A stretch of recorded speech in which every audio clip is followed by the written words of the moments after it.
Hello everyone, this is Sanskriti Agarwala. So, I will be discussing on a very small topic but yet a very important one with everyone here.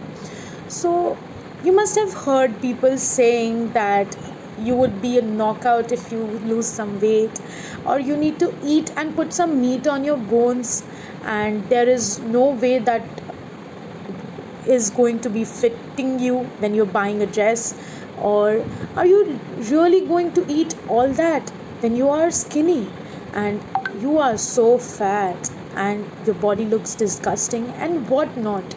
These kind of words matter and have a very much strong power to make us feel hurt and disrespected, and also makes us pause and pursue a unrealistic expectation from our body, from ourselves, and from the surroundings that we have. According to a research by the National Eating Disorders Association, about 65% of people having eating disorders are due to bullying and shaming done by other people to them, and this has resulted to those kind of disorders in them. Are not only resulting in disorders in one's body but is also causing mental trauma to them. These are result of stress, anxiety, lower self-esteem and confidence, social isolations, and whatnot. So, body shaming and fat shaming is generally similar to bullying. It can be done in person or through online, but this is an act or practice of judging someone based on their appearance negatively. Typically, people who are being shamed are generally overweight or underweight, or maybe you can say that people who do not fit into the society's idea of a perfect body or a perfect appearance. Our society, we actually pursue and love the idea of a perfect body, and we try to mold the bodies which are not perfect and which isn't considered acceptable by the society, by bullying them or shaming them so that we can change them.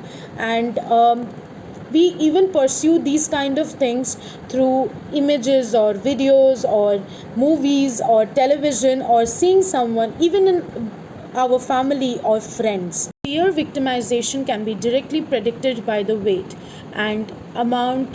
Among the girls and boys in schools, around 33% of girls and 25% of boys are victims of teasing due to their weight by their peers and their family members, even their teachers.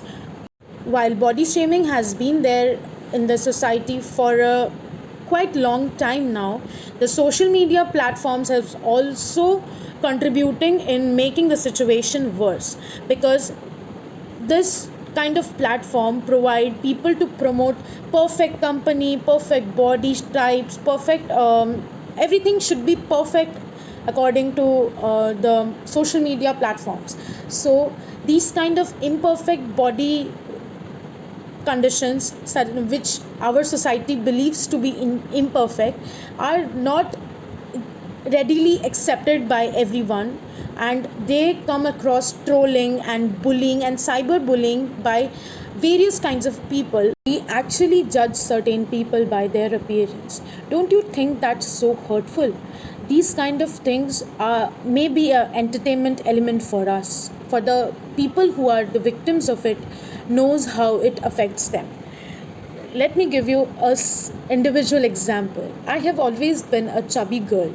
I have always been a victim, not a victim, I would not call myself a victim, but also I have came across people name calling me, like judging me according to my appearance, questioning my abilities um, according to my appearance. But let me tell you one thing, I came out strong, but there are people who could not, who are still facing these kind of discrimination and shaming, and keeping quiet and sitting down. So let's join hands together. Let's understand the intensity of this issue. Let's understand the problems faced by some of our friends and peer members who face these things every day, and let's stand with them and help them to overcome these kind of insecurities, and help them to boost their self esteem and confidence and make them feel beautiful, because they are beautiful, because everyone is beautiful in their own way.